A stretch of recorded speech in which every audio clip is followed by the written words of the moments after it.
Hi friends, welcome back to UJ kitchen art. ഞാനിന്നിവിടെ ഒരു beef കട്ട്ലറ്റാണ് ഉണ്ടാക്കാൻ പോകുന്നത്. അപ്പോൾ ഞാൻ ഒരു 1/2 കിലോ മിൻസ്ഡ് ബീഫ് മേടിച്ചിട്ടുണ്ട്. അപ്പോൾ അതാദ്യം നമുക്ക് കഴുകിയെടുക്കാം. പിന്നെ ഒരു 3 പൊട്ടറ്റോ എടുത്തിട്ടുണ്ട്, ഒരെണ്ണം വലുതും 2 ചെറുതും. അത് ഞാനിവിടെ 2 ഒണിയനും ഒരു ടൊമാറ്റോ എടുത്തിട്ടുണ്ട്. അപ്പോൾ ഞാൻ ആദ്യം ഈ മിൻസ്ഡ് മീറ്റ് കഴുകിയെടുക്കുവാണ്. ഇനി നമുക്ക് നമ്മുടെ 3 പൊട്ടറ്റോയും കഴുകി ഒരു കുക്കറിലിട്ട് വേവിച്ചെടുക്കുക. ഇതൊരു വലിയ പൊട്ടറ്റോ ആയത് കാരണം ഞാനിത് 2ആയിട്ടൊന്ന് മുറിച്ചിടുവാണ്. എന്നിട്ട് നല്ല ഭംഗിയായിട്ട് ഒരു 4 വിസിൽ ചെറിയ തീയിൽ വെച്ച് നമ്മൾ വേവിച്ചെടുത്ത് കഴിഞ്ഞാൽ ഇത് വെന്ത് കിട്ടും. മിൻസ്ഡ് ബീഫ് ഞാനിവിടെ കഴുകി അതിൻ്റെ വെള്ളമെല്ലാം തോർത്തി എടുത്തിട്ടുണ്ട്. ഇനി ഇപ്പോൾ ഇതിനകത്ത് ഇച്ചിരി പോലും വെള്ളമില്ല. ഇതിലേക്ക് ഒരു ഇച്ചിരി മഞ്ഞൾപ്പൊടിയും എല്ലാം ഒരു പിഞ്ച് ഇച്ചിരി മതി കേട്ടോ. ഒരു ഇച്ചിരി കുരുമുളക് പൊടിയും അല്പം ഉപ്പും കൂടെ ഇട്ട് ഇച്ചിരി വെള്ളം കൂടെ ഒഴിച്ച് നമുക്കിതൊന്ന് വേവിച്ചെടുക്കാം. ഇതൊരു 4-5 മിനിറ്റ് നമുക്കൊന്ന് വേവിച്ചെടുക്കാം. നമ്മുടെ ബീഫ് കട്ട്ലറ്റിന് ആവശ്യമായിട്ടുള്ള സാധനങ്ങളൊക്കെ റെഡി ആയിട്ടുണ്ട്. എൻ്റെ പൊട്ടറ്റോ പുഴുങ്ങി വെച്ചിട്ടുണ്ട്. ഇതിന് ഇനി ഒന്നതിൻ്റെ സ്കിൻ കളഞ്ഞ് ഒന്ന് മാഷ് ചെയ്തെടുത്താൽ മതി. നമ്മുടെ ബീഫും ഇത് വേണ്ട നല്ല വെള്ളം പറ്റത്തക്ക രീതിയിൽ വേവിച്ച് വെച്ചിട്ടുണ്ട്. ആ 2 വലിയ സവോള നുറുക്കി ഒരു 4 പച്ചമുളകും കൂടെ നുറുക്കി വെച്ചിട്ടുണ്ട്. മുളകൊക്കെ നിങ്ങളുടെ ആവശ്യത്തിന് ഇടാം കേട്ടോ. ഒരു ക്യാരറ്റ് എടുത്ത് ഗ്രേറ്റ് ചെയ്ത് വെച്ചിട്ടുണ്ട്. മല്ലിയില നിങ്ങൾക്ക് ടേസ്റ്റ് ഇഷ്ടമല്ലെങ്കിൽ ഇടണ്ട, ഞാൻ ഇച്ചിരി എടുത്തിട്ടുള്ളൂ. പിന്നെ ഒരു ടൊമാറ്റോ അത് ഞാൻ പീൽ ചെയ്ത് എടുത്തിട്ടുണ്ട് കേട്ടോ. അതുപോലെ തന്നെ സ്കിൻ കളഞ്ഞെടുത്താലും നന്നായിരിക്കും. ഇനി നമുക്ക് കുറച്ച് എണ്ണ ഒഴിച്ച് അത് ചൂടായി കഴിയുമ്പോഴത്തേക്കും അതിലേക്ക് ഇച്ചിരി ജിഞ്ചർ ഗാർലിക് ഇട്ട് കൊടുക്കാം. പേസ്റ്റ് ആക്കാം. ആ പച്ചച്ച ഒന്ന് മാറി കഴിയുമ്പോൾ തന്നെ നമ്മൾ ഈ നുറുക്കി വെച്ചേക്കുന്ന ഈ ഉള്ളിയും ഇട്ട് കൊടുക്കുകയാണ്, മുളകും കൂടെ. ഇനി ഈ ഉള്ളി ഒന്ന് വഴണ്ട് വന്ന ശേഷം മതി ബാക്കിയുള്ള സാധനങ്ങളൊക്കെ ചേർത്ത് കൊടുക്കാനായിട്ട്. നമുക്ക് ഈ ഉള്ളിയിലേക്ക് ഇച്ചിരി ഉപ്പും കൂടെ ഇട്ട് കൊടുക്കാം. ആ ഉള്ളി ഒന്ന് വഴണ്ട് വന്നിട്ടുണ്ട്. അന്നേരം നമുക്ക് ഈ ക്യാരറ്റ് അങ്ങ് ഇട്ട് കൊടുക്കാം. ഇനി ഇതും ഒന്ന് നല്ലവണ്ണം വഴണ്ട് വരട്ടെ. ഉള്ളിയും ക്യാരറ്റും വഴണ്ട് വന്നിട്ടുണ്ട്. ഒരു ഇച്ചിരി മഞ്ഞൾപ്പൊടി, എരിവ് നിങ്ങളുടെ ആവശ്യത്തിനിടാം.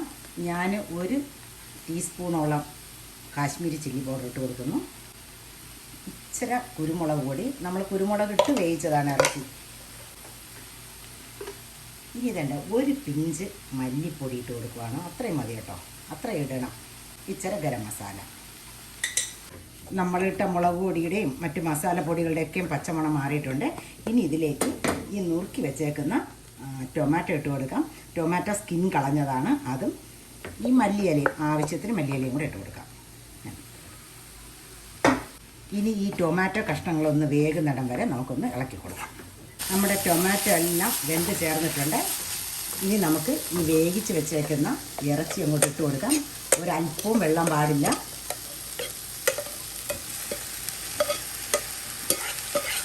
ഇനി നമ്മുടെ ഈ മിൻസ്ഡ് മീറ്റിലേക്ക് ഈ ഉള്ളിയും ഒക്കെ നല്ലവണ്ണം പിടിച്ച് വിടണം. ഒരു 2-3 മിനിറ്റ് ഒന്ന് നമുക്ക് ഇളക്കി കൊടുക്കാം. നല്ലവണ്ണം ആ ഇറച്ചിയും നമ്മുടെ ഉള്ളിയും എല്ലാം കൂടെ വഴണ്ട് വന്നിട്ടുണ്ട്.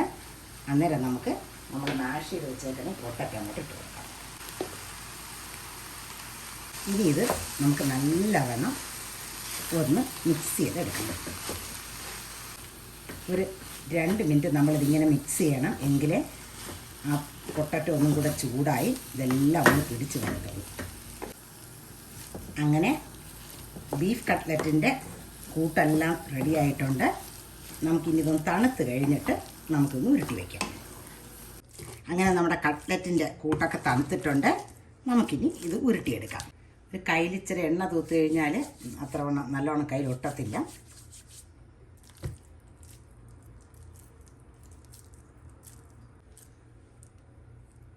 ഇത് ഒന്ന് ഒരു ഓവൽ ഷേപ്പിൽ, ഏത് ഷേപ്പിൽ വേണമെങ്കിൽ നമുക്ക് ഉരുട്ടിയെടുക്കാം.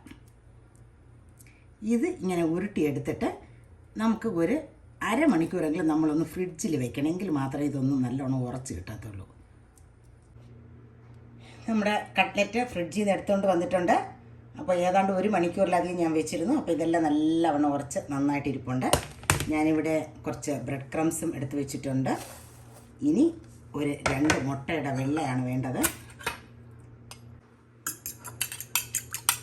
ഇനി ഈ മുട്ടയുടെ വെള്ളം നല്ലവണ്ണം നമുക്കൊന്ന് പതപ്പിച്ചെടുക്കാം. ഇനി ഈ കട്ട്ലറ്റ് ഓരോന്നായിട്ട് എടുത്ത് ഈ മുട്ടയുടെ വെള്ളയിലൊന്ന് മുക്കി നമുക്ക് ബ്രെഡ് ക്രംസ് പുരട്ടിയെടുക്കാം. ഒരു 3-4 ഒരുമിച്ച് മുക്കിയിട്ട് പിന്നെ കൈ തുടച്ച ശേഷം ബ്രെഡ് ക്രംസ് പുരട്ടി കഴിഞ്ഞ് കഴിഞ്ഞാൽ എപ്പോഴും കയ്യിലൊട്ടുന്നത് നമുക്ക് ഒഴിവാക്കാം. എനിക്കിവിടെ 24 കട്ട്ലറ്റ് ഉണ്ട്. അപ്പോൾ അതിൻ്റെ പകുതിയെ ഞാനിന്ന് പൊരിക്കുന്നുള്ളൂ, ബാക്കി ഫ്രിഡ്ജിലിരുന്നോളും. അപ്പോൾ ഇതാണ്ട് പുരട്ടി കഴിഞ്ഞു. ഇനി ചൂടായ എണ്ണയിലേക്ക് ഒരു 3-4 നമുക്ക് ഒരുമിച്ചിട്ട് കൊടുക്കാം. എന്നിട്ട് അതിൻ്റെ ഒരു വശം ഒന്നാകുമ്പോഴത്തേക്കും നമുക്കൊന്ന് മറിച്ചിട്ട് എടുക്കാം. അങ്ങോട്ടും ഇങ്ങോട്ടൊക്കെ ഒന്ന് തിരിച്ച് മറിച്ചിട്ട് കഴിഞ്ഞാൽ വേഗം നമുക്ക് എല്ലാ സൈഡും ഒരുപോലെ ആയി കിട്ടും. അങ്ങനെ നമ്മുടെ സൂപ്പർ കട്ട്ലറ്റ് റെഡി ആയിരിക്കുകയാണ്. അപ്പോൾ ഓക്കെ, ബൈ.